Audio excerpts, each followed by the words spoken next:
Hello everyone, welcome to the program.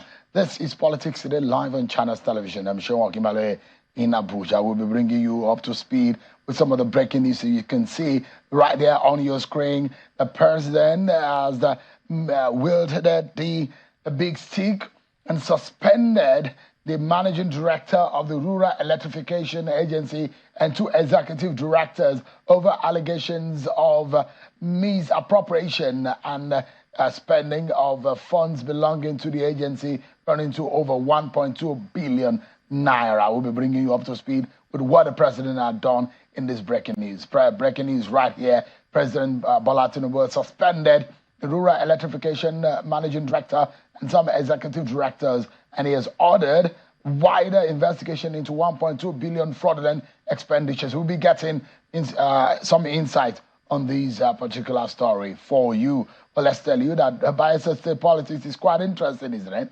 And one today we saw is a meeting between the governor of the state, Senator Doye Diri, who visited the Minister of State for Petroleum, Heineken Lokobre. Both are of different political leanings, but have met today, and they stood differently in the last governorship election, where a lot of political watchers in the state will be wondering their meeting and their alignment earlier today at the minister's office. Take a listen to what the governor said at that meeting. On behalf of the good people of Bayelsa State, once again, say congratulations, dear brother. And this is not your first office, and we are very sure that you are going to represent us adequately and successfully in this capacity as Minister of Petroleum, now only oil. If it were possible, I would have added the oil and gas. Because Bayelsa is richer in gas than any other state in the Niger Delta. Richer in gas than even oil. And so I believe that this is a round peg in a round hole.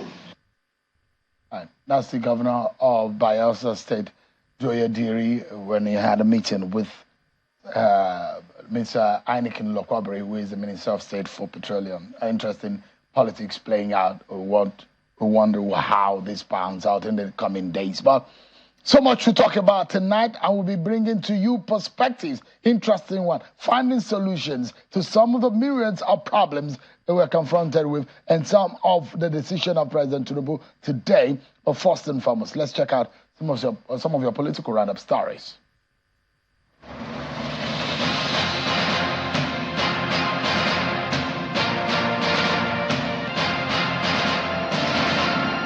The House of Representatives is calling for the immediate release of over 200 women abducted in Borno State. This follows a motion of urgent national importance by Honorable Zainab Gimba, urging the security agencies to be proactive so this does not go the way of the Chibok girls. Meanwhile, the House has passed a resolution to investigate the 200 billion naira so far spent on the suspended 2023 census. The Supreme Court has stayed the execution of the orders of the Court of Appeal, Abuja, which has set aside the inspection order of beavers that was granted to the governorship candidate of the Social Democratic Party, Murtala Ajaka, by the Governorship Election Petition Tribunal sitting in Abuja. The Apex Court stayed the execution of the orders of the Court of Appeal made on March 1, 2024 regarding the inspection. The interim stay of execution followed the application for an interim stay made by the legal team of the SDP candidate, Murtala Ajaka. In continuation of trial of former CBN Governor Godwin Emefiele, a forensic analyst has confirmed that the document used to request payment of $6.2 million of foreign election observers were forged. The witness, Bame Yimiriga, called by the EFCC, informed Justice Hamza Muazu of the Federal Capital Territory High Court Abuja that following forensic analysis of the disputed document, he discovered that there was a clear evidence of forgery of signature and the seal of execution were different from the original. He also confirmed that the signature were not those of former President Muhammadu Buhari and former Secretary to the Government of the Federation, SGF Boss Mustafa. The chairman of the body of benches, retired Justice Mary Peter Odili, is asking legal practitioners to refrain from addressing the media when fully robed, particularly after court sittings.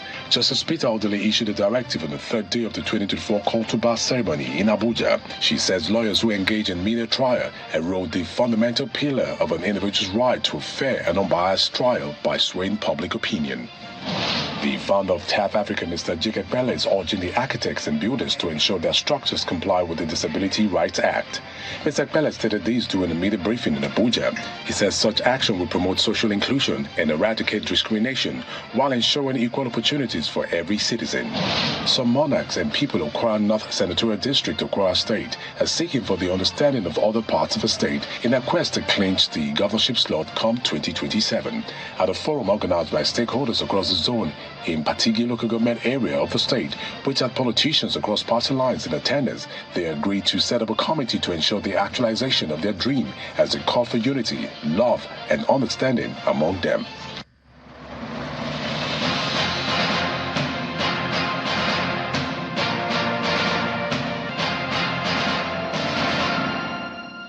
There you have it. You've been served with some of your political roundup stories. Tonight, our first line of conversation will be about corruption. And the chairman of the Crude Oil Theft and the Management Committee of the National Economic Council and the governor of Imo State, Senator Hope Uzodimma, is assuring Nigerians that cases of crude oil theft are being addressed with a view to end the menace. He was addressing journalists shortly after a meeting of the committee in Abuja. Senator Uzodimma says he and his team are working on a blueprint that will increase crude oil production in the country in order to improve the economy of the country. Take a listen to him. We've been able to do a lot of fact findings. We've made a lot of consultations. We spoke to critical stakeholders. And we are beginning to see light at the end of the tunnel. It is our hope at the end of this assignment, we'll put together a report that will be very bold and courageous, that will be useful to NEC. And if implemented, will stop this monster called crude oil theft. From crude oil theft, let's go into power sector corruption. So President Bola Tinubu today suspended the managing director of the Rural Electrification Agency and some members of his team from office. The presidency, in a statement released by Mr. Ajuri Ngilale earlier today, revealed that in the light of new findings unearthed during a comprehensive investigation into the financial activities of the Rural Electrification Agency, the REA, President Bola Tinubu has approved the indefinite suspension of the managing director and the CEO of the Rural Electrification Agency, Mr. Ahmed Salijo Ahmad, alongside 3 executive directors of the agency from office. They are Mr. Olani Alabane Chufo, the Executive Director, Corporate Services, and Mr. Baraka Sajo, the Executive Director, Technical Services, and Sadato Belgore, Executive Director, Rural Electrification Fund. The President has also now ordered a wider investigation into the conduct of the information officials in a fraudulent expenditure amounting to over 1.2 billion naira over the past 2 years, and some of which has already been recovered by anti-graft agencies. By this directive of the President, he has appointed to serve in the new management team of the Rural Electrification Agency some persons in active capacity. They include some of them, of course, will be bringing their names to you in the course of China's television news track at the top of the hour. So stay with us. But let's make sense of these for you. Some of the breaking news that we're getting about the decision of President Tinubu to suspend these officials of the Rural Electrification Agency amidst what has become a major worrying and concerning issue of power outage in the country over the last 2 weeks. I'm being joined tonight by a professor of energy law, Professor Yemi. He joins us virtually from Lagos, and at some point in the program, we'll be bringing into the conversation someone who is also an energy expert of the former presidential candidate of the YPP in the 2023 presidential election, Prince Malik Ado Ibrahim, who is here with me in our Abuja studio. Thank you so much, gentlemen, for coming tonight. Let me take on Professor Yemi. Give us an understanding of what is going on. Is it a car sector? We've been battling to unravel what happened in the power sector industry as far back as during the Obasanjo era, and there's been a back and forth in the debate over the money spent in that regime. Now we are hearing another 1.2 billion naira. Take note, Prof, it is not money that they are looking for. Is money already recovered by the anti-graft agency? And they're now investigating a wider investigation into what has transpired on all of these allegations. What are your first view on this? Thank you very much, Shim. I'm actually speaking from Akeredolu. In here. Unfortunately, the power sector stood for challenges, and of course, corruption is one. And I'm glad because generally, this is for Nigeria to start to take some big decisions. And I can see the current administration trying to take some difficult decisions so that we can start to get the country working. For instance, Rural Electrification Agency had been emerged with fraud, similar fraud as far as 2015, 2016. There was a documented fraud, which of course formed the subject of series of the media and writings by some of us. I don't want to mention it. And that led to the suggestion that we can't even be talking of Rural Electrification Agency or Rural Electrification Fund when the subject of that agency is an item that is for the state under the whole electricity, electric power sector reform act. REA is not due to corruption, and I want to put is documented, is there. Google it. Back up until 2016, there was a documented fraud in the Rural Electrification Agency involving one honorable member in the House of Reps on a major project. Rural Electrification Agency surely not have been, in first instance, is a misplacement of authority in the power sector. The name rural promotes the closest communities to community, the closest level of government to the community business in local government and state.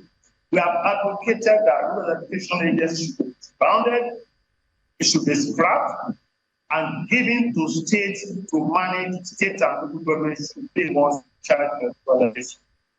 And that Rural Electrification Fund, the pool of funds for that agency should be given to state government so that state government can manage with the local government so that we can have electricity at the level of rural communities. Because that's not an item that should be the concern of the federal government. A whole lot of issues with Rural Electrification Agency, and it was topmost in the 20-point agenda that was suggested to the current administration as to what ought to be done in the power sector. It's never been transparent.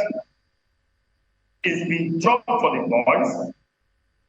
Rural Electrification Agency has been going about installing solar panels and solar what have you in communities, things that ordinarily would have been done by local government or state. So if you have excess funds at the level of the federal government, the funds should be ceded to the respective state government so that we can do a better job, including implementation and supervision. Rural Electrification Agency is a misnomer in a federated structure. And under the Electric Power Sector Reform Act that has been repealed, we said rural electrification produces electricity off the national grid. And by the old law, off-grid ought to be within the purview of states as of assembly. Now that we have the new Electricity Act, I was surprised that we still have Rural Electrification Agency and Rural Electrification Fund in the Act. And those are some of the issues I have with the Electricity Act. Yeah. But the Act has changed some of the laws that we're very comfortable with. But retaining REA and REF as a federal agency is a misnomer, and it will lead to this kind of monumental fraud. I'm sure a lot will be discovered. Yeah, if there's anything like Rural Internet Agency, maybe the one that is superintending your internet service in Abeokuta, we need to scrap it because we're getting not a very good connection with you, Prof. But just hold on. The federal government wouldn't know my Alabata community where I was born, so you have a university there. Prof, apologies. I don't mean to call your rural area rural on national television, but just the state government and local government should be able to do a good job. From time to time, monumental fraud has been perpetrated at REA and under REA. Of course, all right, Prof, give me a moment, please, because the connection is not quite solid, but I'm hoping that the engineers might be able to advise on how we can get a better communication in the next few minutes. Just so they'll work with you in a moment. Prof, stay with us. The engineers will contact you now so that they can fix that. But let me turn to Mr. Malikado Ibrahim. When you heard, and you heard what Professor Oke is saying there about whether or not that agency is still relevant at this time. And the kind of corruption, and we were having a banter over this before we came on the air, and you were saying that this is not new and this has been going on. What do you know about this kind of situation going, especially in a sector that has been bedeviled by argument and debate of corruption that has held us back and put Nigeria into darkness for years? For me, it's rather unfortunate that we're going back to a debate we had before the elections. I think we've been on this conversation. We're still trying to fix a modern problem with archaic solutions. We haven't turned the page as to what do we do to make power work in the country. Power is the hub of industrialization, of modernity, of better life. And when you hear enunciations from the Ministry of Power, when you hear about what's happening at REA, nothing has changed. We haven't had any kind of sort of concrete direction from the federal government, from this administration saying, we are going to hold power as our paramount drive for the future. And that's what needs to happen. So this dissection of rural electrification or states having electricity, it's still not going to work, because the fundamental thing is we generate a lot more than we can distribute. And what we can distribute is only distributed from sort of historical infrastructure. We haven't modernized. We're trying to get Siemens to do certain things. And there's modernity that can help us embed power where it's needed, using renewables, using storage, using hydro. And we seem to always have closed a blind eye to it and not take that next step. And other countries around the world are doing this without even a thought. We know it happens. We travel around the world, we see it, but nobody wants to implement it. And I do believe, Prof was right, rural electrification makes us sound like we're going back into the Stone Age. Let's just get electrification right. Let's get the main part of where power is going to be delivered to the country centralized. Those that need to be embedded also need to be embedded in the communities where power is needed. And we should have safe zones for industry, where power is developed and delivered so industry can come in, take some of the pressure off the grid. These are things that we don't need a committee for. It's formal committee for everything. We don't need a committee. We know what the problem is. We are just blessed with so many people like myself that are involved in different forms of electricity. We should be brought together, sat down, give some kind of direction to government, because if you put somebody in the oil and gas sector to run your power sector, don't expect anything other than, I know gas, I know oil, and that's what I know, and there's nothing else that's going to change. We haven't put the right people in the right places. Winner takes all is what happens when you win in the elections in Nigeria, but it doesn't allow those with ideas to come forward, even if we're from another party, to sit down and proffer ideas. This country belongs to all of us, and we should stop using that excuse as to why we're not talking. I will come to some very critical scenario relating to how we can, the ramifications of revolutionizing the sector. But let's dwell for a second or so on these move by the president to suspending, and one will wonder how this went on, and when he's called for a wider investigation into all of this, and those who believe that this has been going on for a while. Yes.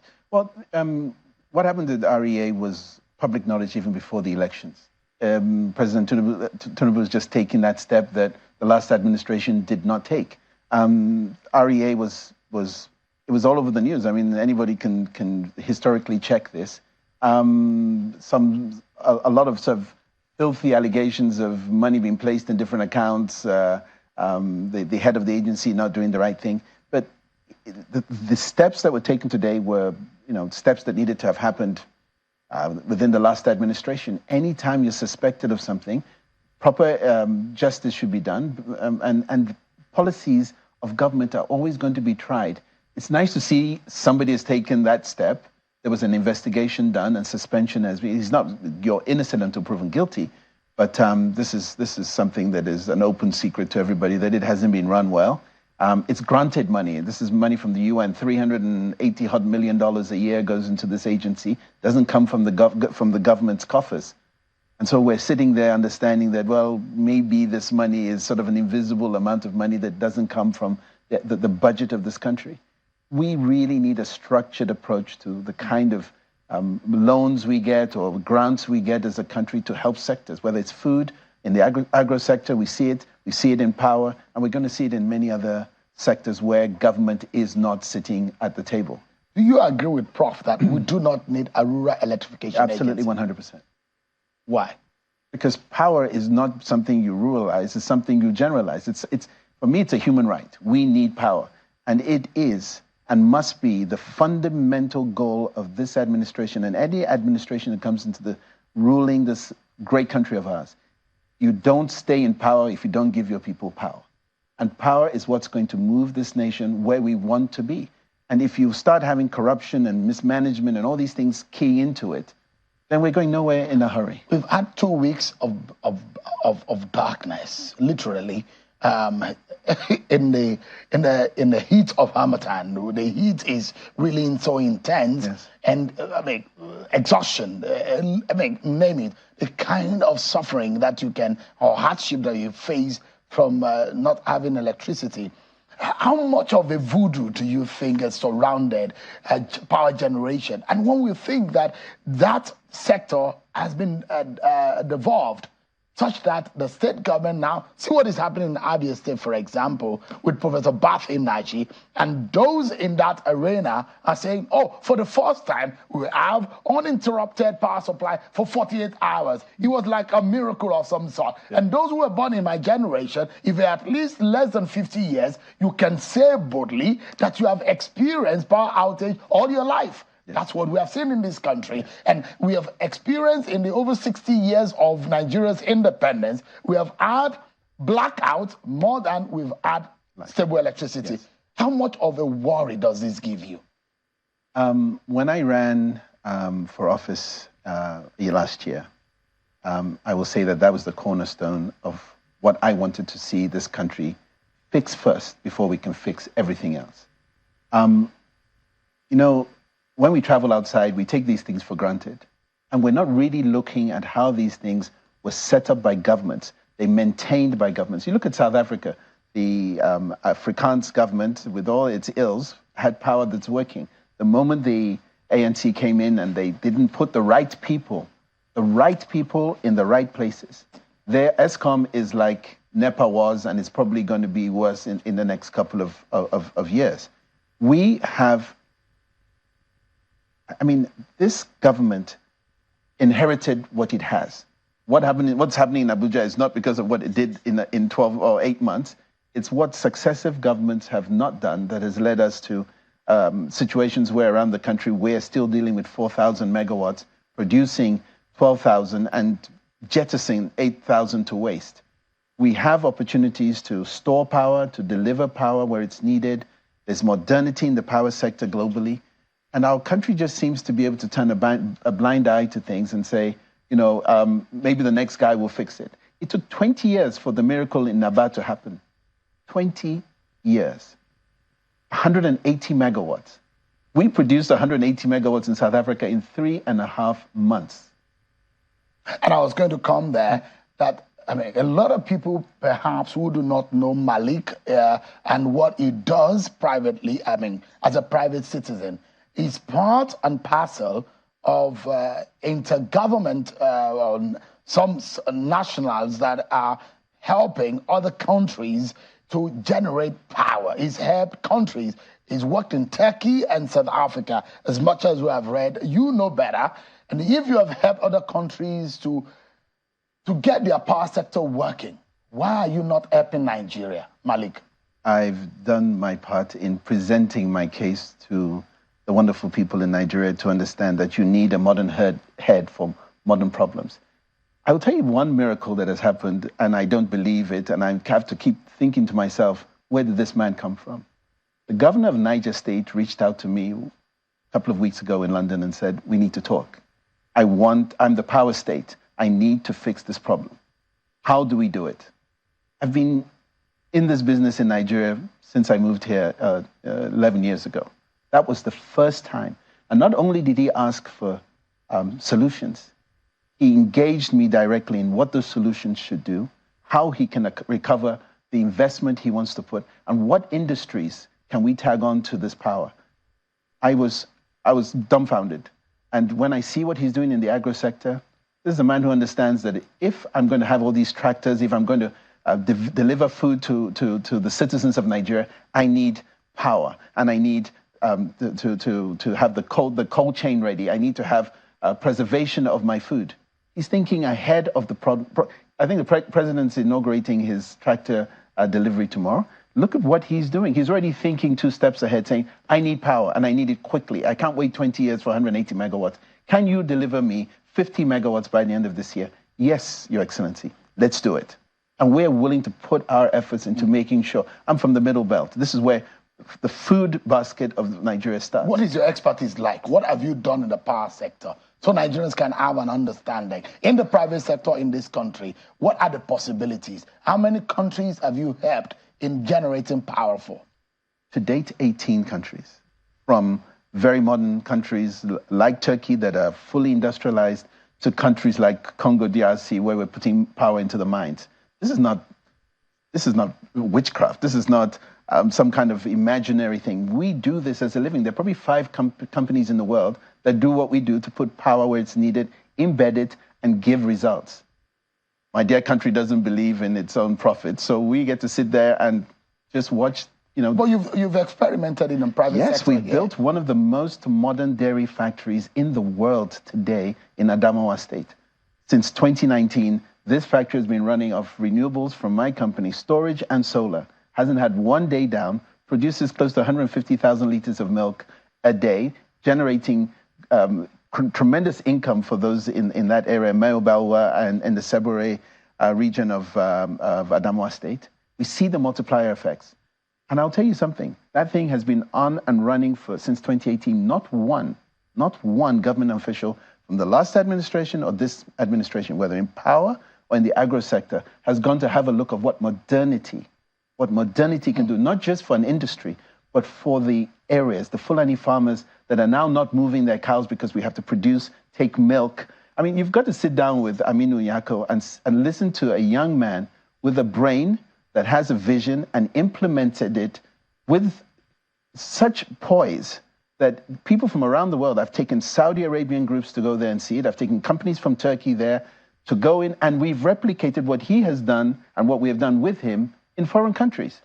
I mean, for me, this is where we lose ourselves. We're not enjoying what we are. So, but the sector has been liberalized by the signing of the law by the president, and one would wonder that should be a new horizon, isn't it?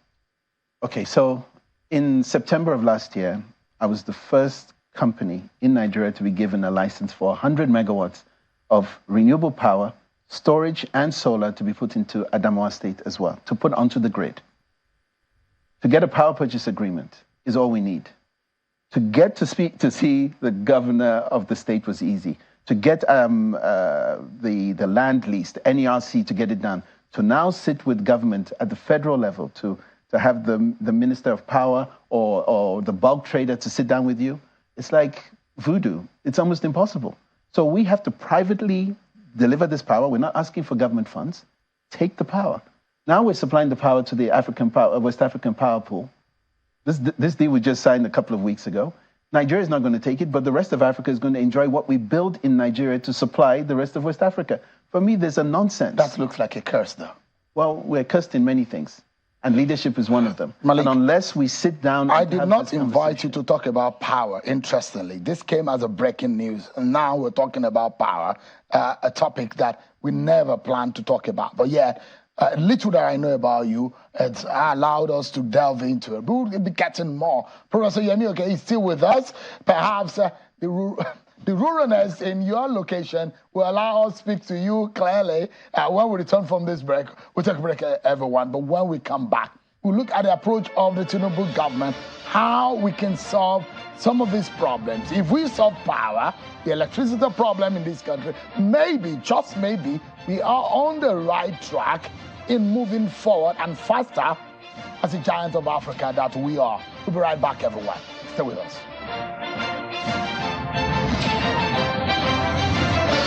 Do you know that you can now print all your essential items for events without even having to leave your home? It's the Cast Prints Combo Deal for all events. Yes! Weddings, conferences, birthdays, burials, etc. Starting from 495,000 Naira only. You get 50 invites, 50 A2 size posters, 50 16-page brochures, 1 large backdrop banner, 1 roll-up banner, 50 jotters with pens, and 50 souvenir carrier bags. Whatever event you're planning, we can adjust to your budget and quantities. Just send your pictures and other information through WhatsApp, and we shall send a design for your approval. Approve your design, and we will produce with super high-quality digital print technology. We can even arrange delivery to your location. Call us now on 0913-156-5016 or 0812-794-9323 or visit our social media pages. Cast Prints, digital printing at super speed.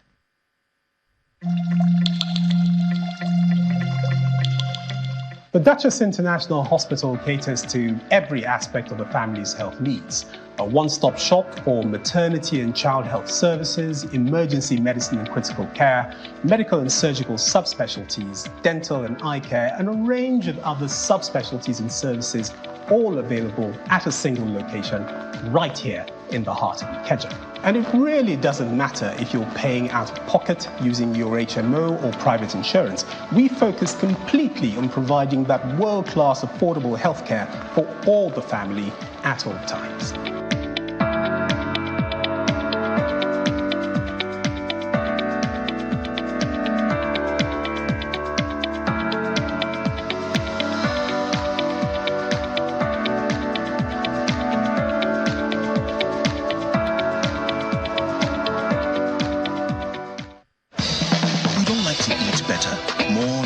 Meals, more veggies, but we want it tasty and easy too.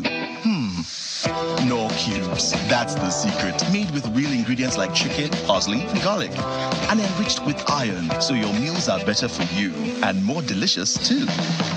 That's the cocoa. Let's give it some accolades. Change your world by changing what's on your plate.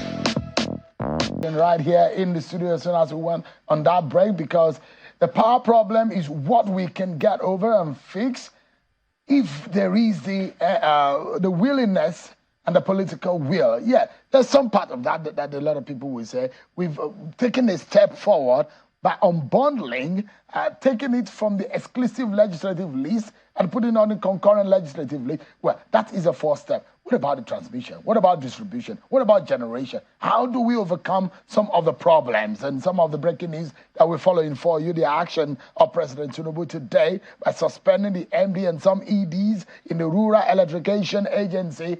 We're talking tonight with Professor Yemi, who is a professor of energy law. He's been speaking with us, albeit some technical issues that we've been experiencing, speaking with him. But we'll be able to talk with him for a moment, and also an energy expert and man of many parts. Malik Ado Ibrahim is the presidential candidate of the YPP in the 2023 general elections. Thank you so much, gentlemen, for staying with us on the program. So I look at the issue, and for you, it looks so simple because I think this is what you do for a living, and you've done it, you've made successes as a private sector person in several other countries. And the likes of Professor Bathi Naji believed so much that they can also make it happen. And we've seen it happen in Abia. You have your testimonial in Adamawa, and you're also generating power in Nigeria, which is not appreciated and tapped into And Côte d'Ivoire, far away Côte d'Ivoire, will be benefiting from power that is going to be generated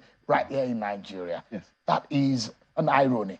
How do we get power fixed?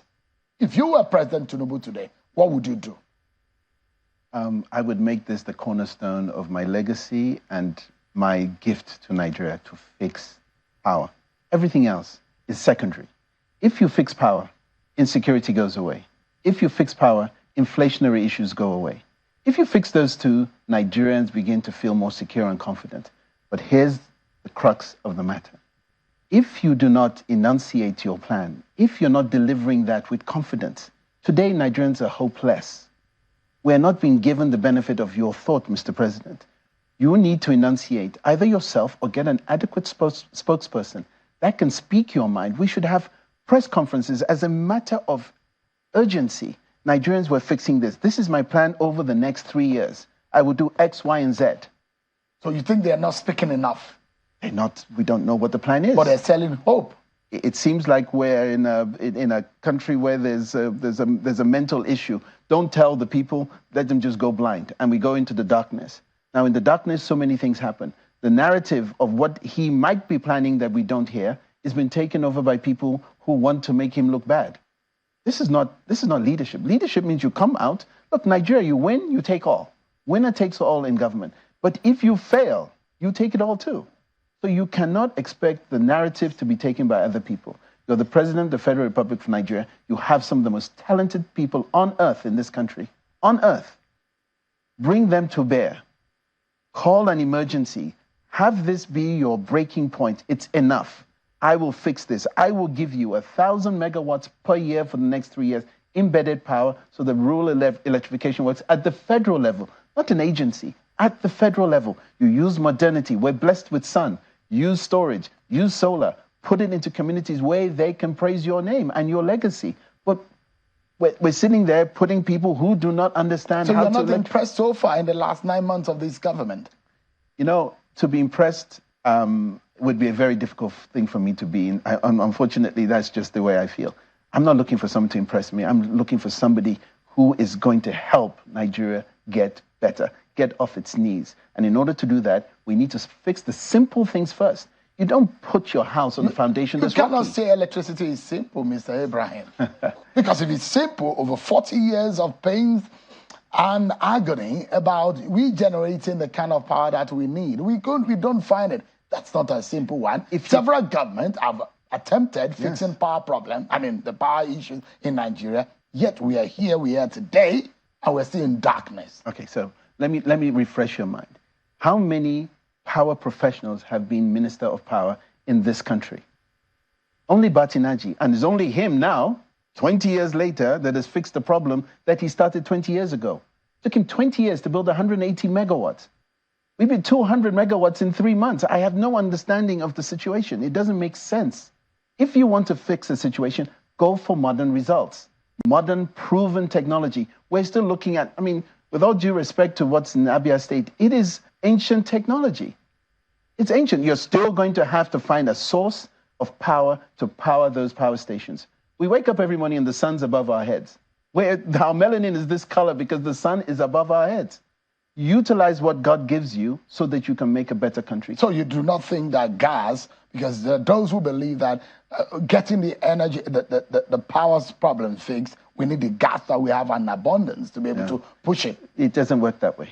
You need an energy mix. You need everything to contribute to fixing Nigeria. Whether it's gas, hydro, geothermal, it doesn't make any difference. You must fix that power. But if you have a power source that is interruptible by those who want to do you harm, I don't care how much gas you have, you can cut it off.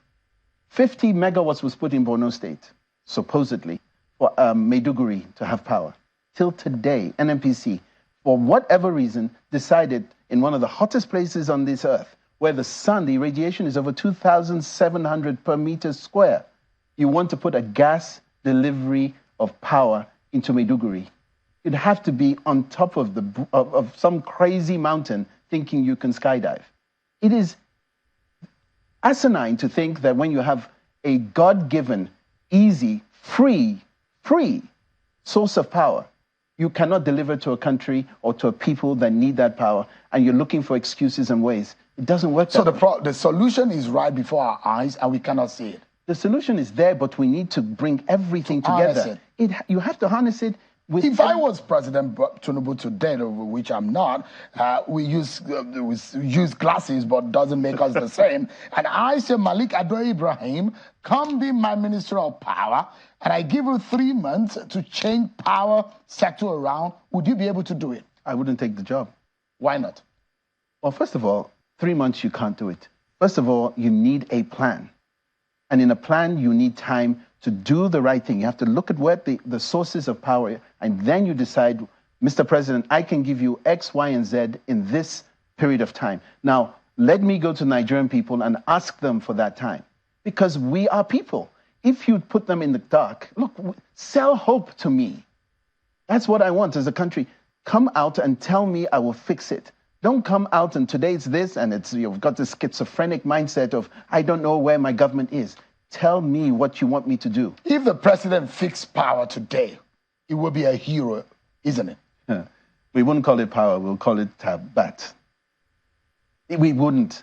Look, this is 2024. What people are doing in 2024, sending people to space, robots to space, we're still trying to figure out how we take 12,000 to 230 million people. We can do this if we have a Marshall Plan for power. Mr. President, call the right people, talk to the right people, go and see what these people have done overseas. But the Buhari government said, had partnership with Siemens in Germany. This government also had meetings with German government, and there were partnerships. In fact, the likes of Peter Obi went to Egypt to look at how the power sector works in that country. I thought we've learned enough to be able to fix our problem. And you're saying the Siemens option is not going to work. Siemens is only going to deal with the transmission. It doesn't change anything. You're not going to get more power. And you're going to take that, it's going to take you 5 years. No administration has 5 years to waste. It doesn't have a day to waste. You must take really incredible measures to fix power in Nigeria. And believe me, as I speak to you today, I see it happen every single day. I'll even give, again, this Admirala yogurt in Adamawa. His power is nothing. He's taking it from the sun. His competitors are using generators. The price is going up every day. Who's making more money? This young man with the sophistication and the vision to look for renewables. Our country needs to take that kind of lesson. Let's not look at what they want to sell us. What's Siemens going to sell you? Old technology. What is Siemens doing today? It's turning to renewables. But it's going to sell you its old technology. There is biomass, there is solar. So many. I ran an agency in the United Nations, Intergovernmental Renewable Energy Organization.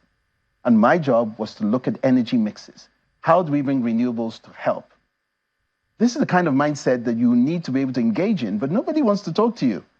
I'm a Nigerian. I don't care what party I was in before. I'm a Nigerian. Politics is in fact over. We're talking about the lives and livelihood of our people. I have not met the Minister of Power because it's going to take me forever to try and figure that thing out. So I'll go private sector. I don't need the minister to build power. I don't need the minister to change the life of 7,000 people in Adamawa with one man who is under 40 years old, who has been able to make millionaires out of 7,000 people in the last 2 years. Now, he's made more millionaires than the government has generated. I guarantee you that. And these are Fulani herdsmen. You've got, if there was a national award, I want to give it to this guy. We are not looking at those that are, look, take any sector the government doesn't get involved in. Is it tech? Is it Nollywood? We are amazing. We're leading the world. We are unicorns. So, but the moment the government puts their hands in it, red tape will kill you. The environment that should enable you becomes the distraction. It can put 7 years to get a license for 100 megawatts. 7 years. It took me 6.5 weeks to get the same thing in South Africa for 200 megawatt hours. If you keep putting measures in the way of Nigerian innovators, you are doing yourself as a country a disservice. Give me a moment, because I'm still coming back to you on the issue of security. That's another very strong area that you have expertise in. I'll talk to you about the economy and some other areas. But let me go back to Professor Yemi Okewu. I'm not sure if we have him on video right now, but if you can hear him. But Prof, you have studied the legal angles to the energy problems of this country. If you can tell us, I thought in my mind that with the new legal premise on energy in Nigeria, that we are headed somewhere. But it doesn't look like it is totality, is 100%. What else do we need to do? Seun, the problem as amplified by Malik to an extent is essentially regulatory. Once you have privatized an entity, for instance, the power sector, the only job of the government is to regulate. And effective regulation is what will drive and bring about positive result in the sector. Malik complained about red tapeism, time wasting, taking years to get a license. These are regulatory issues. He had challenges with MBET and the PPA thing. Those are regulatory issues. And I would differ with him that the federal government has not been talking. That might not be correct because we've seen the body language of the current administration showing positively the direction that the power sector ought to go.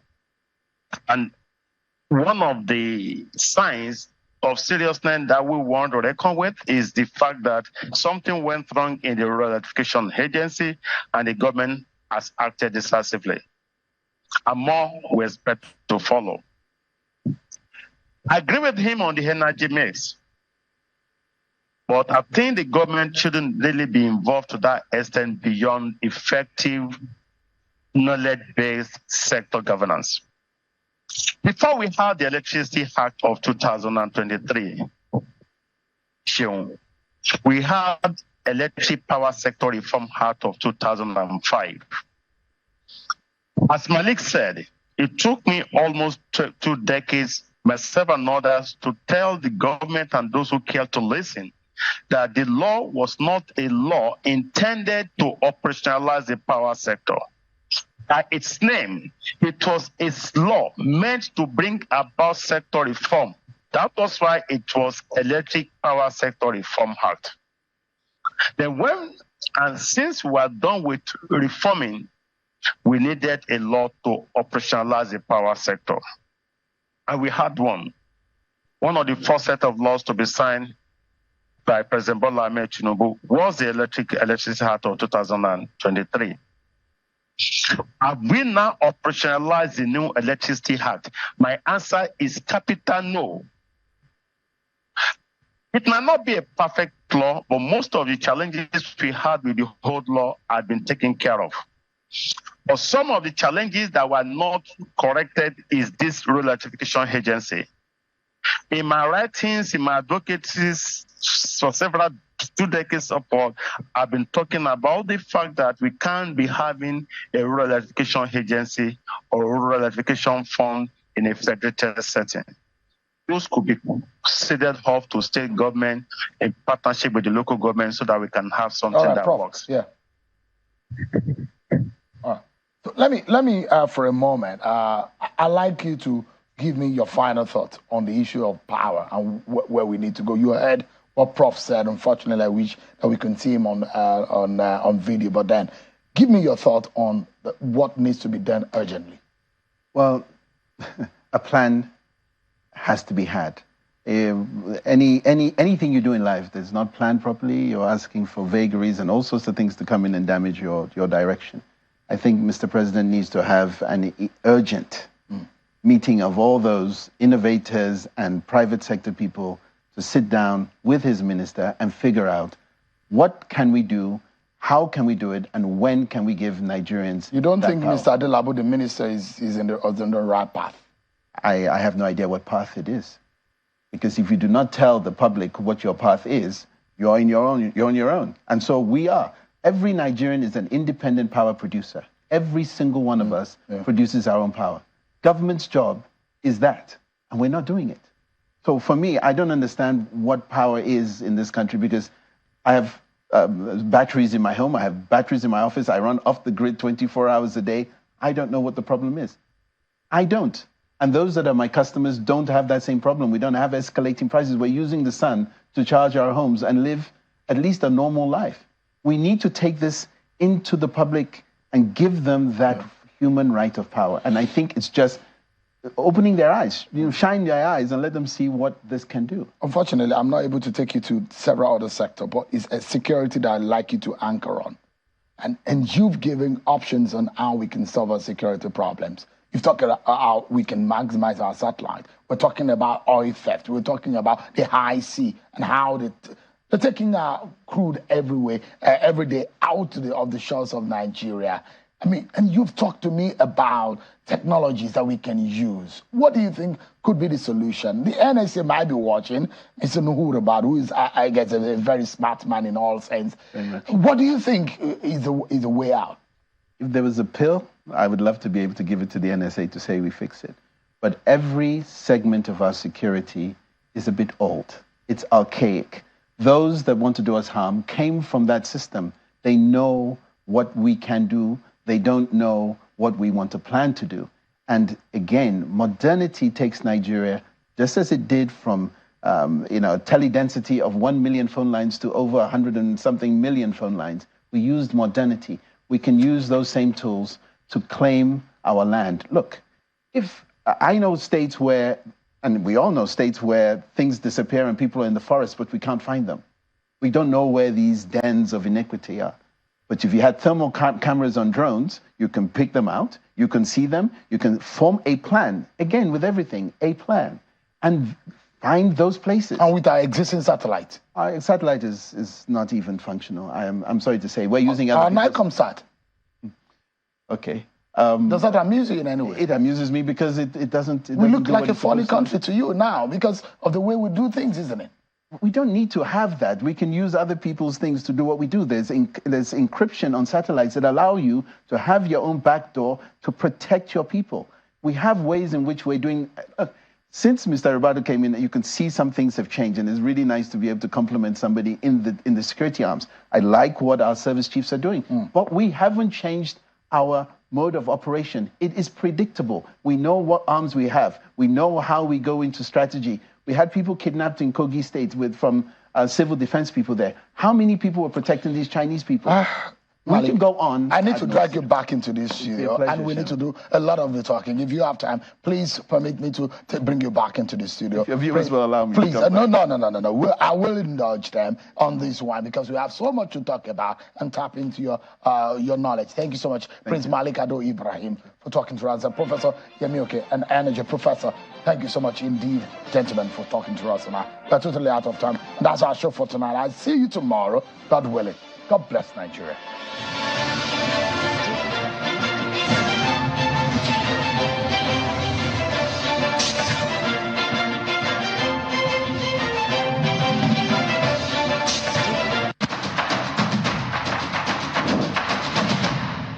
Hello, welcome to Democracy 101 in 5. I am Cynthia Mbamalu. On this show, we take you on a short yet insightful ride into everything democracy. Here, you are sure of access to the right information you need to make democracy work for you. Democracy 101 in 5 is an initiative of Yaga Africa with the support of the FCDU. Here's our question of the day. Do you know how revenue allocation are shared in Nigeria? We asked some Nigerians what they attempt to answer the question. It can be shared through public office holders. It can be shared among the states. It's being shared among states and governors. In the next couple of minutes, I will walk you through the intricacies of the Revenue Mobilization, Allocation and Fiscal Commission, a crucial institution in Nigeria's democratic framework. The commission comprises a chairman